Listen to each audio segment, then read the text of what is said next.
America में राहुल गांधी का दौरे का आज दूसरा दिन था और जैसे हमने कल ही कहा था, राहुल जी के अमेरिका के भाषण को लेकर लगातार दूसरे दिन भी भारत में हलचल बनी रही। अपने दौरे के दूसरे दिन वो वॉशिंगटन डीसी में थे, जहां उन्होंने पहले जॉर्ज टाउन यूनिवर्सिटी में छात्रों को संबोधित किया और फिर भारतीय प्रवासियों से बात की।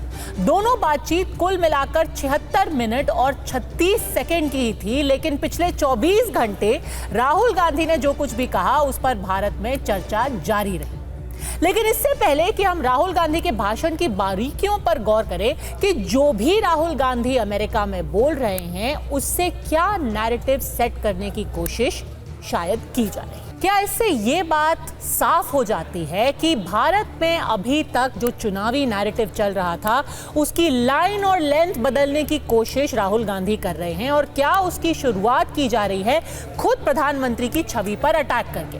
बहरहाल राहुल गांधी ने पीएम की बात तो करी ही, पर वो यहां नहीं रुके। जॉर्ज टाउन यूनिवर्सिटी में बात करते हुए उन्होंने चुनाव नतीजों पर भी सवाल उठाए और कहा कि पूरी कवायद बीजेपी के पक्ष में की गई थी, ये एक मैनेज्ड, एक कंट्रोल्ड इलेक्शन था। लेकिन सबसे कड़ा हमला उन्होंने रिजर्व रखा आरएसएस के लिए। राहुल गांधी ने आज फिर से कहा कि भारत में अब दो विचारों की लड़ाई है, जहां आइडिया ऑफ इंडिया यानी कि भारत जो एक विचार है खुद उस पर ही बीजेपी और आरएसएस हमला कर रहे हैं।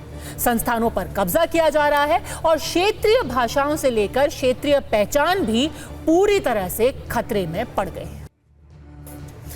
जाहिर सी बात है, बीजेपी ने भी जवाबी हमला बोला। उन्होंने सवाल किया कि क्या राहुल देश को ना सिर्फ जाति बल्कि क्षेत्र और धर्म के आधार पर बांटने की कोशिश कर रहे हैं। उन्होंने विशेष रूप से पूछा कि विपक्ष के नेता ने यह कैसे कह दिया कि सिख भारत में पगड़ी पहनने के लिए संघर्ष कर रहे हैं, उन्हें गुरुद्वारे में जाने से डर लग रहा है। क्या ये दावे अल्पसंख्यकों को असुरक्षित बनाने के लिए लगातार बार बार किए जा रहे हैं? कहां पे आपको किसी सिख कम्युनिटी के मेंबर ने या रिप्रेजेंटेटिव ने कहा कि हमें पगड़ी पहनने में मुश्किलात है?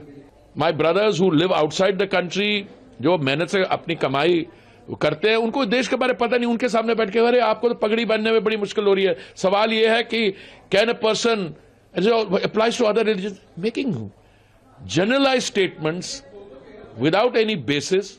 चुनाव आयोग पर सवाल उठा रहे हैं, अपने देश की आलोचना दूसरे देश में जाके करना, ये किसी देशभक्त का काम नहीं हो सकता।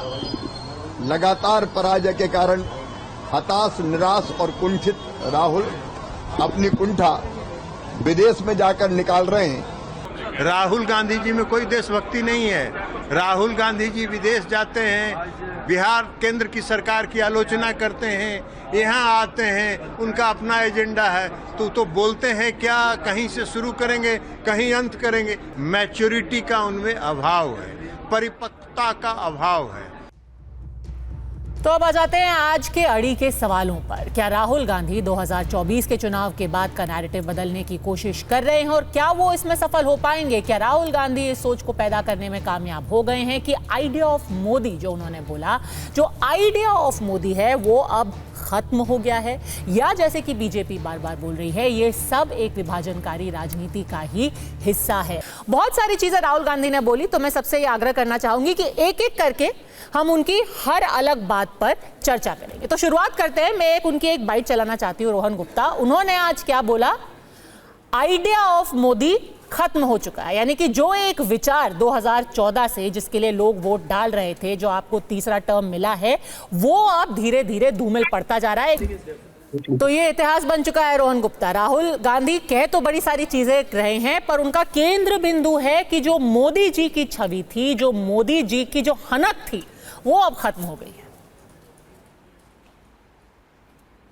है। मुझे लगता है कि देश ने जब एक जनादेश दिया है, जनादेश के बाद में हर व्यक्ति को उसका एक रिस्पेक्ट करना चाहिए। और तीसरी बार एनडीए की सरकार,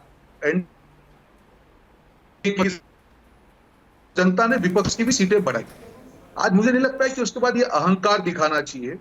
जब एक पार्टी 2 चुनाव के बाद भी 99 सीट पे आई है, तब उसका एक स्वीकार करके देश की जनता के लिए काम करना चाहिए, एक मौका मिला। पर आप जो अहंकार में कि भाई मोदी जी 0 हो गए, सरकार किसकी है? आज भी सरकार किसकी है? आज भी एनडीए की सरकार है, भाजपा की सरकार है। तो इस प्रकार की जो नकारात्मक चीजें जनता स्वीकार नहीं करती। दूसरी बात पटवारी जी, उन्होंने कहा कि भाई फ्री एंड फेयर इलेक्शन अगर नहीं हुआ है पहले चुनाव आयोग पे सवाल उठाए गए, चुनाव का परिणाम आई, ये कहा गया कि लोकतंत्र का विजय हुआ। अब ये कहा गया कि अब जो सरकार जो है ये तो कांग्रेस पार्टी चला रही है, तो आपका विश्वास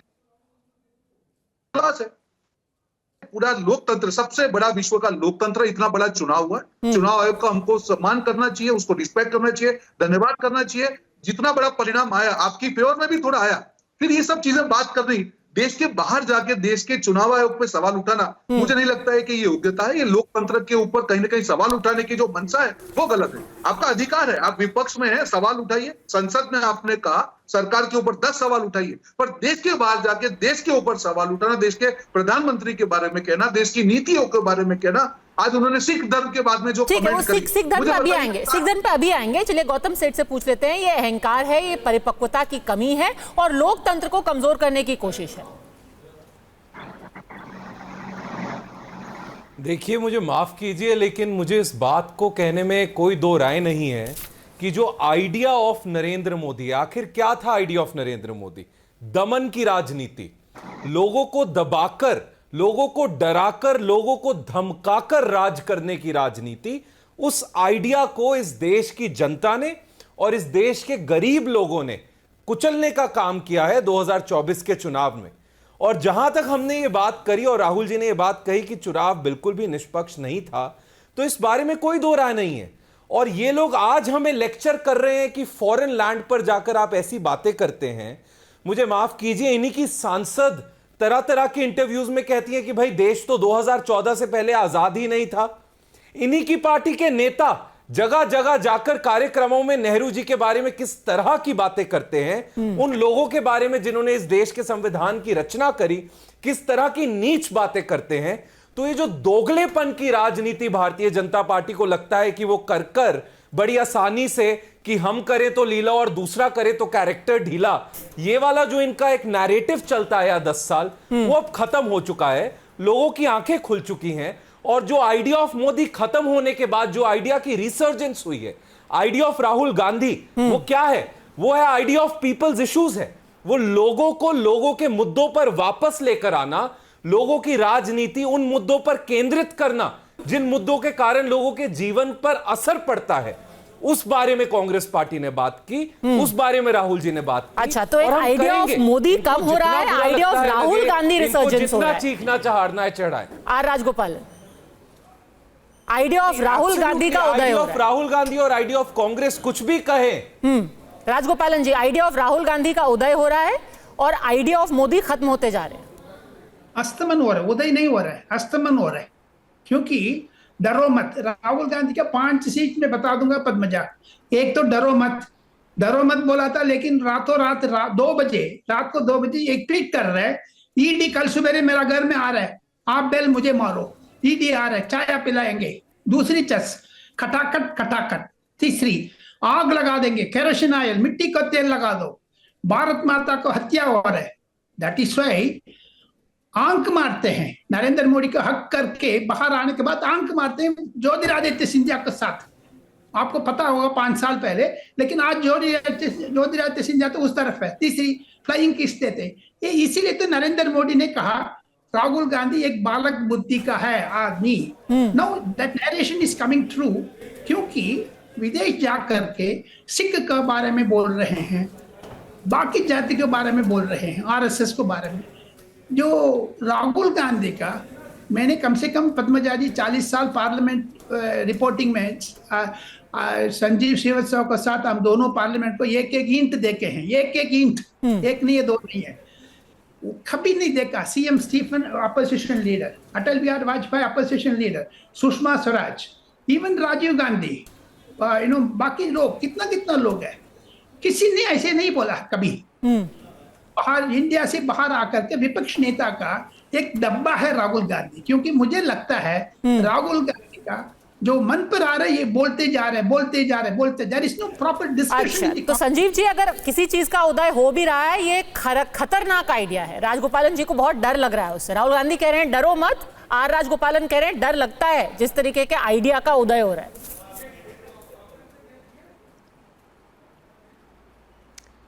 देखिए, मैं तो बिल्कुल असहमत हूँ।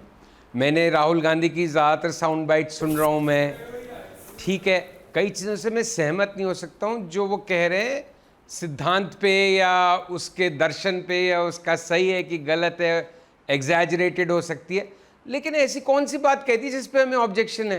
भाई लीडर ऑफ ऑपोजिशन है, बाहर गया हुआ है, हमारी सरकार की आलोचना कर रहा है, और इससे इस देश में कौन डिसएग्री करेगा?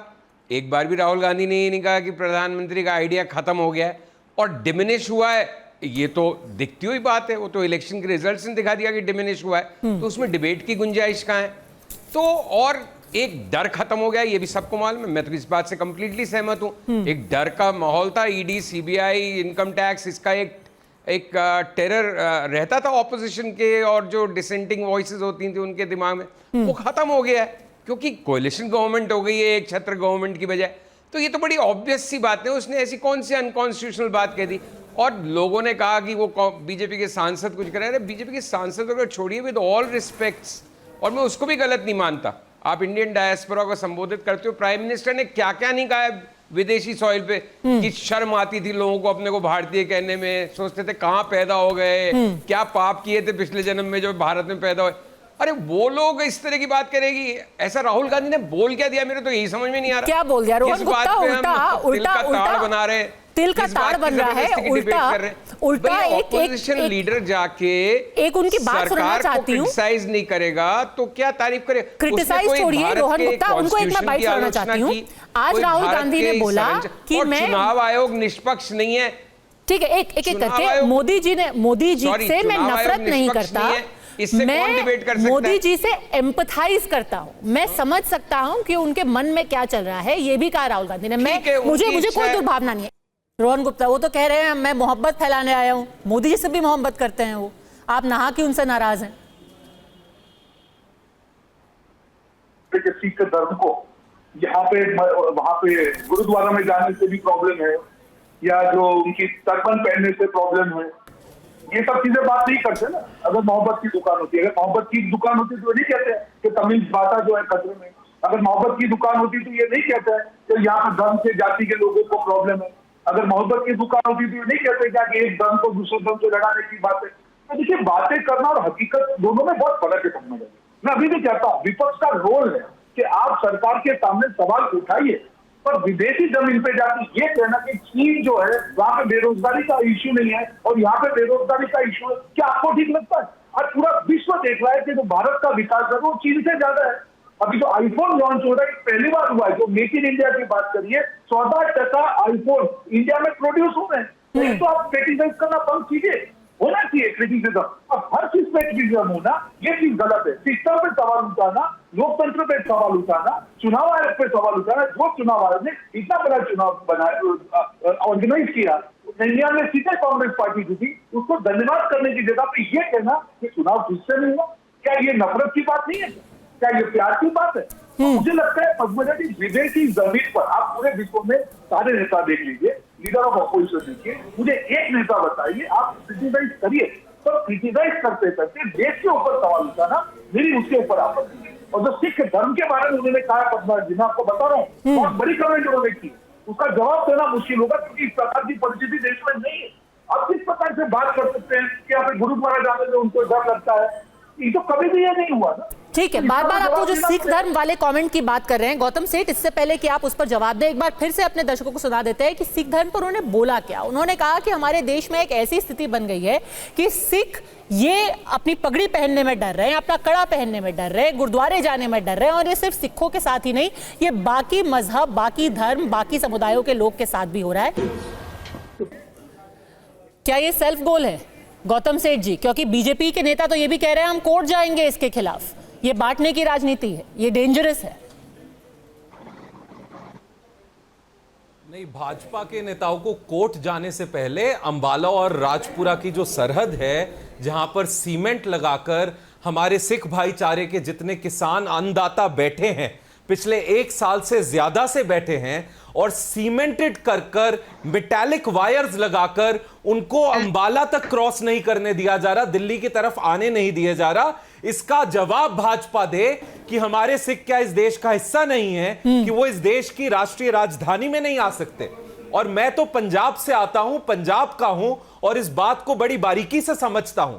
जब 1 साल से ज्यादा दिल्ली की सरहदों पर हमारे सिख भाइयों को, हमारे किसानों को बैठने पर मजबूर कर दिया और वहां पर उन लोगों को अपना आंदोलन जारी रखना पड़ा, ट्रक में रहना पड़ा, ट्रैक्टर में रहना पड़ा, अपनी मांग के लिए लड़ाइयां लड़नी पड़ी, क्या उस समय इनकी सर्वधर्म सम्मानता की जो बात है, सबका विकास, सबका साथ की जो बात है, वो कहां थी? रोहन गुप्ता, तो बात कुछ और करेंगे और एक्शन कुछ और करेंगे, तो ये बात यहां चलने वाली नहीं है।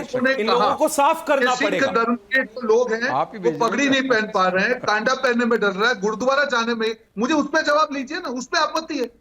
बाकी हम सवाल पे डिस्कस कर सकते हैं, 10 समस्या है उस पर हम डिस्कस करेंगे, पर ये स्टेटमेंट देश के बाहर जाके सिख समुदाय के लिए बोलना ये कितना उचित है, आप ये नहीं कह सकते हैं, क्योंकि इस प्रकार का माहौल नहीं है देश में।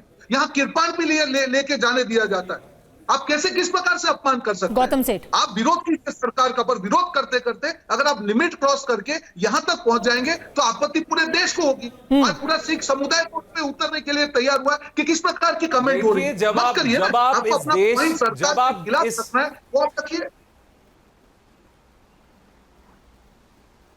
जब आप इस देश के किसी धर्म विशेष के खिलाफ इस तरह की कार्रवाई करेंगे जिस तरह की आपने किसान आंदोलन के समय करी, जब आपके ही खुद के सांसद इस देश के मुसलमानों के खिलाफ तरह तरह की बातें करेंगे, संसद के पटल से करेंगे, और जिस तरह के शब्दों का प्रयोग करते हैं, मैं वो शब्द बोलना भी नहीं चाहता।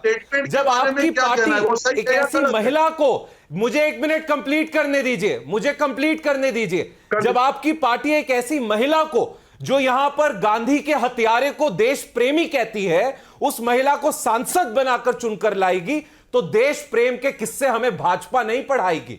जब इस देश के संविधान रचताओं के खिलाफ भाजपा के सांसद, भाजपा के नेता तरह तरह की स्टेजेस पर जाकर, तरह तरह के प्रोग्राम्स में जाकर इस तरह की आपत्तिजनक बातें कही गई थी, नेहरू जी के खिलाफ बोलेंगे, आप किसानों का मुद्दा उठा रहे हैं, बिल्कुल सही है। कंगना रनौत की टिप्पणी पे आप बात कर रहे हैं, वो भी सही है, पर यहाँ पर क्या कहा गया? यहाँ पर बात अलग कही गई। बात ये कही गई कि हमारे देश में कुछ समुदाय के लोग हैं, उनको अपना धर्म के जो अंश है, जो भले से कृपाण हो, कड़ा हो, केश हो, वो रखने की आजादी नहीं दी जा रही है। क्या ये बात सच है? ये किस आधार पे बात कही गई? इसके प्रमाण क्या है? उन्होंने राहुल जी ने एक सिंबॉलिक मैसेज कन्वे करा, और वो सिंबॉलिक मैसेज क्या था?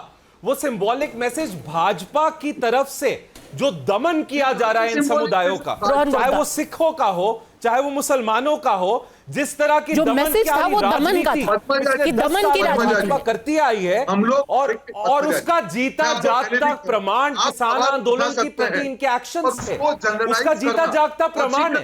ऊपर पूरा लेके जाना कि उनको पगड़ी पहनने नहीं दिया जा रहा है, कांडा नहीं पहनने दिया जा रहा है, उनको गुरुद्वारा जाने में डर लग रहा है, ये कितना उचित है? मैं यही तो कह रहा हूं, कहीं ना ड्राइंग तो लॉ करनी पड़ेगी। आप सरकार पे सवाल उठाइए, 10 सवाल उठाइए, आपका अधिकार है। इसका मतलब ये नहीं है कि आप सिख धर्म का अपमान करने तक चले जाए और आपके ऊपर कोई बोलने वाला नहीं। ये गलत चीज है, ये एक्सेप्ट करना पड़ेगा नेशनल टीवी पे। हम ऑब्जेक्टिवली कितनी भी बात करेंगे, लोकतंत्र में हर आदमी को बोलने का अधिकार है। मुझे पूर्ण विश्वास है कि सिख धर्म ने अपना अपमान नहीं माना, बल्कि अपमान सिख धर्म ने तब माना जब आपने दिल्ली की सरहदों पर वाटर कैनन्स चला दिए थे। अपमान सिख धर्म ने तब माना जब आपने लोहे की वायर्स लगाकर अंबाला की सरहदों को बांध दिया था और सिखों को आगे नहीं आने दिया था। तो आप आज बताएंगे कि सर्वधर्म सम्मानता क्या है? आप लोग बताएंगे हम लोगों को। गलत है, वो गलत है, पूरे देश के सामने उसका स्वीकार करना चाहिए। अगर गलती हो गई है, ज्यादा कुछ बोला गया है तो माफी मांग ले, कोई प्रॉब्लम नहीं। होता है कई बार आप ज्यादा बोलने के चक्कर में अपने पॉइंट के अक्रॉस हो जाते हैं, आप दिल से माफी मांग लीजिए, ठीक है।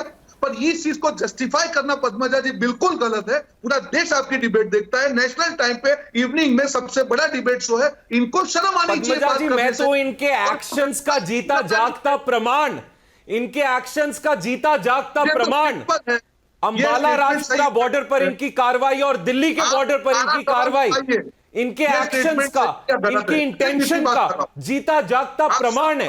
उस प्रमाण के बाद ये किस हैसियत से और किस चेहरे से बात करने की कोशिश कर रहे हैं? ये स्टेटमेंट किसी ने उनको मजबूर नहीं किया, उन्होंने दिया। ये सही है या गलत है? मैं सिर्फ इतना सवाल पूछ रहा हूं। मैं इनके इंटेंशन का जीता जागता प्रमाण आप लोगों के सामने रख रहा हूं। संजीव श्रीवास्तव, सैद्धांतिक तौर पर राहुल गांधी अगर दमन की राजनीति की बात कर रहे हैं, वो कह रहे हैं कि कुछ समुदाय खुद को सेफ महसूस नहीं करते हैं वो एक बात है, बट ऐसा कह देना कि आपको अपने धर्म का प्रचार प्रसार या उसको प्रैक्टिस करने की आजादी नहीं दी जा रही है, ये तो तथ्यात्मक रूप से सही नहीं है। देखिए, महसूस नहीं करते आप हैं सही वो कह रही एक हैं बात पद्मजा है, जी। लेकिन देखिए, उनके आपने खिलाफ शुरू में अपने इस देश के केंद्रीय गृह मंत्री द्वारा गौतम जी, डायरेक्टेड संजीव जी को बोलने दीजिए, Actions आपको जो पूरा किए मौका जाते मिला, हैं। संजीव जी को बोलने दीजिए। संजीव श्रीवास्तव। मैं पद्मजा सिर्फ इतना कह रहा हूं कि आपने अपने प्रस्तावना में इंट्रो में कहा कि 76 मिनट या कुछ ऐसा बोले हैं वहां पे Rahul Gandhi. 76 minute 36 second. 76 minute में से ये 30 सेकंड या 76 मिनट 36 सेकंड, ठीक है। तो ये जो सिख वाली बात है, ये इसमें 36 सेकंड होगी, 1 मिनट होगी, बट गलत बात है, उनको ये नहीं बोलना चाहिए था, ये फैक्चुअल नहीं है। और सबसे राहुल गांधी को ये समझना चाहिए कि इस देश में अभी भी 95% 99% जो मेन स्ट्रीम मीडिया है वो इसी 36 सेकंड को लेके उड़ के डिस्कस करके और उनको डिमोलिश करेगा। नहीं, इसलिए ही has to be more careful, ये बात सच नहीं मोर है, कैलिब्रेटेड, और क्योंकि हम भी हमारी आधे घंटे की बहस में अगर ये सिख वाले कमेंट को 10-12 मिनट देंगे तो, और मैं आपकी गलती नहीं बता रहा, मैं कह रहा हूं ये कमोबेश, देखिए कंट्रोल नैरेटिव इलेक्शन में ऐसे ही था, जब सारा ही मीडिया 400 के आसपास बता रहा था तब तो 240 पे आए, 240 पे। अगर सारा मीडिया शुरू से कह रहा होता 250, 300, 240 आएंगे, राजगोपालन जी और रोहन गुप्ता दोनों रिएक्ट कर रहे हैं। सॉरी, ये क्या कंट्रोल नैरेटिव है? सिखों की बात कर लेना। नैरेटिव है, controlled election commission, controlled media. Image तो देश की वही बन रही है ना कि देश में इतने डर का माहौल है कि सिख कड़ा नहीं पहन पा रहे, दूसरे समुदाय के लोग पूजा नहीं कर पा रहे, कोई टोपी नहीं पहन पा रहा, कोई पगड़ी नहीं पहन पा रहा, तो इसका असर तो होगा ना। पद्मजा, मैंने तो सबसे पहले कह दिया कि ये बात गलत कही उन्होंने, और मैंने ये भी कह दिया उसको इसलिए सोच के बोलना चाहिए कि उसकी 76 मिनट की स्पीच में ये 36 सेकंड ही जनता लेके उड़ेगी। ठीक है, कंट्रोल नैरेटिव बहुत ध्यान से बोलना चाहिए। राहुल गांधी जब भी whenever he'll put his foot in his mouth, वो वाला चैप्टर ही सबसे ज्यादा डिस्कशन का बिंदु बनेगा। जो बाकी सारी उन्होंने 75 मिनट बातें की वो सब सही है, लेकिन एक बात गलत कही है, हम उस पे टिम्बकचू तक डिस्कशन कर सकते हैं। मेरा टर्न है संजीव जी, आप बहुत बोल दिया, आप दोनों तरफ बोल रहे हैं। बोलिए, मालिक नहीं है, बोलिए सर, बोलिए सर, सपोर्ट कर रहे राहुल गांधी का, राजगोपाल द ग्रेट, बोलिए, दोनों सुविधा नहीं चाहिए। बोलिए मिस्टर राजगोपाल।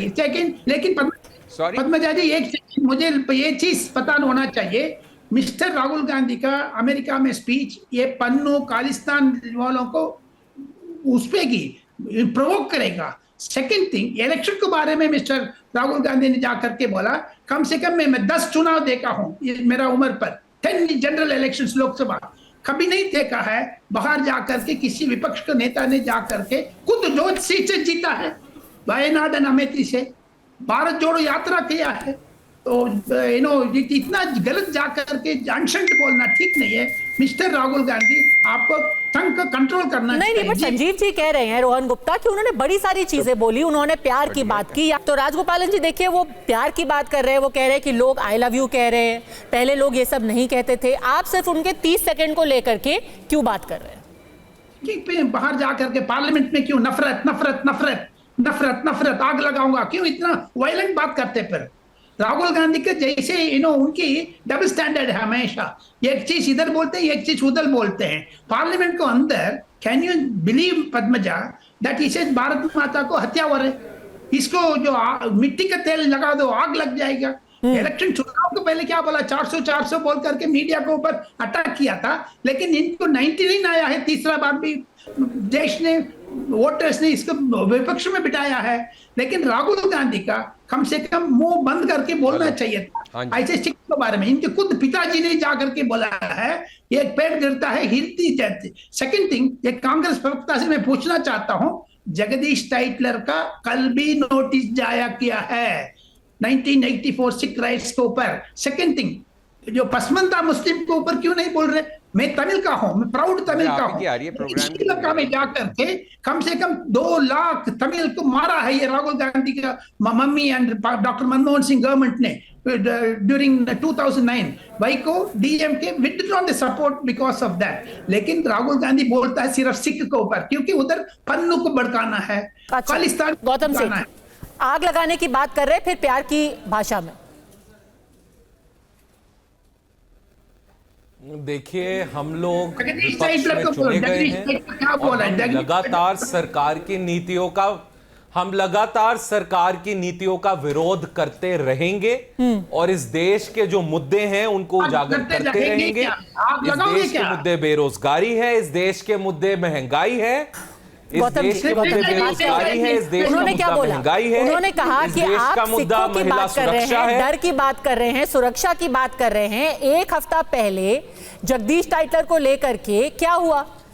पूरे देश बात कर रहा है कि 3 बार सीबीआई ने क्लोजर रिपोर्ट दे दी थी उस केस ये में। नैरेटिव भटकाने की कोशिश करेंगे। उनको कांग्रेस की मीटिंग में देखा गया। नैरेटिव सिख भटकाने की दंगों में कोशिश उनके करेंगे। खिलाफ अब केस चल लेकिन रहा है। आज इस देश और आप सिख सुरक्षा की बात कर रहे हैं। आज इस देश का मुद्दा अनएम्प्लॉयमेंट है, महंगाई है, महिलाओं की सुरक्षा है, इस देश का मुद्दा सर्वधर्म का सम्मान है और वो ही इस देश का मुद्दा रहेगा। आप 1-2 नोटिस की बात करके देश का नैरेटिव भटकाने की कोशिश करेंगे। देश जाग चुका है। देश अब उन बातों पे बात करता है जो उनकी डे टू डे लाइफ में फर्क लाए। एक गरीब को अपना पेट भरना है, एक युवा को नौकरी चाहिए, एक महिला को सुरक्षा चाहिए, हर धर्म को सम्मान चाहिए। आपके ये फेक नैरेटिव्स इस देश में किसी को नहीं चाहिए। आपकी ये बेवजह भटकाने की राजनीति इस देश में अब किसी को नहीं चाहिए। आप करते रहिए, आपको कोई सुन भी नहीं रहा। संजीव जी ने कहा, आप लोग नहीं सुन रहे हैं, आप लोगों ने सुनना बंद कर दिया। आप लोग अपने मुद्दों पर खड़े हैं और हम भी मुद्दों से हिलने नहीं देंगे इनको। आप मुद्दों से हिलकर दिखाइए, हम घसीट कर मुद्दे पर वापस लाएंगे।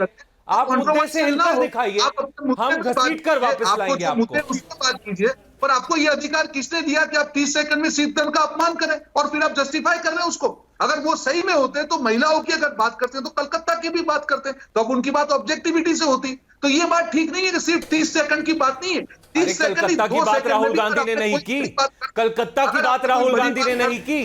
कलकत्ता के ऊपर राहुल गांधी जी ने टिप्पणी नहीं की। ये 30 सेकंड में पूरे सिख धर्म का अपमान हुआ है। ये पूरे देश में 30 सेकंड में पूरे देश का अपमान हुआ है। आपको माफी तो मांगनी पड़ेगी।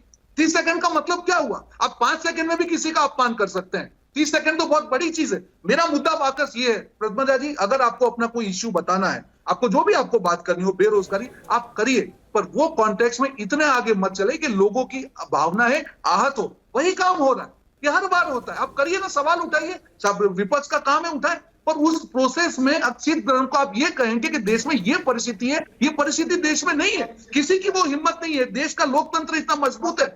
जो चुनाव के ऊपर सवाल उठा रहे हैं, वही चुनाव में उनकी सीट बढ़ी है, तब वो उनके सवाल नहीं आते। तो मुझे लगता है पद्मजा जी, विपक्ष का काम है सवाल उठाए, अधिकार है, पर उस प्रोसेस में देश की भावनाओं को आहत करना सवाल उठाइए, भावना मत भड़काइए। पद्मजा जी, सेंसिटिव देश है हमारे। वहां पे अलग धर्म, जातियां, भाषाएं, विभाग, क्षेत्र, सब चीजें हैं। आज तमिल भाषा की बात करना, हर भाषा का इंपॉर्टेंस है, हर राज्य का इंपॉर्टेंस है, हर जाति का इंपॉर्टेंस है। ये इंटरनली डिवाइड एंड रूल की राजनीति ठीक नहीं है। अगर आपको लगता है कि हाँ ठीक है, 50 सीट से 99 इस फॉर्मूला से आ गए, अब ये बैकफायर होगा, ये देश के लिए ठीक नहीं है। मैं सिर्फ इतना कहना चाहूंगा। अब सवाल गौतम सेठ, सवाल उठाइए, सवाल उठाइए, जनता को भड़काइए मत। देखिए, मुझे माफ कीजिए, मुझे नहीं लगता कि नरेंद्र मोदी जी और अमित शाह जी किसानों के लिए फूल की माला लेकर दिल्ली की सरहदों पर कभी खड़े हुए थे या अंबाला की सरहदों पर फूल की माला लेकर खड़े हुए थे। पानी की बौछारें गिराई गई थी, स्टील की वायरिंग्स लगाई गई थी। उस समय आप बड़ा सम्मान कर रहे थे सिख धर्म का, जो आज आप हमें सिखा रहे हैं कि सर्वधर्म सम्मान की क्या बात कर रहे हैं आप लोग हमसे। और दूसरी बात ये जो भटकाने की राजनीति लगातार इन लोगों ने सीख ली है कि हम एक लाइन उठाएंगे, देश को भटकाएंगे। देश अब पागल नहीं है। गरीब कह रहे हैं मेरा पेट कैसे भरेगा बताइए, युवा कह रहे हैं नौकरी कैसे मिलेगी बताइए, महिलाएं कह रही है सुरक्षा कैसे मिलेगी बताइए। इन मुद्दों पर जवाब देना पड़ेगा। रोहन भाई, हम आप लोगों को बार बार घसीट कर इन मुद्दों पर लेकर आएंगे। आपको हम इन मुद्दों से भागने नहीं देंगे। नरेंद्र मोदी जी भगौड़े होंगे, हम भागने नहीं देंगे। हम इन मुद्दों पर खींचकर लाएंगे। बिल्कुल बिल्कुल। और उन्हीं मुद्दों पर फोकस था, उन्हीं मुद्दों पर पूरे देश का ध्यान था। पर जब बीच में कोई कह देता है कि सिख हमारे देश में खुद को असुरक्षित महसूस करते हैं, गुरुद्वारे नहीं जा सकते, वो पगड़ी नहीं पहन सकते, क्या उसी से पूरा मुद्दा भटक जाता है? ये मैं अपने दर्शकों पर छोड़ती हूँ।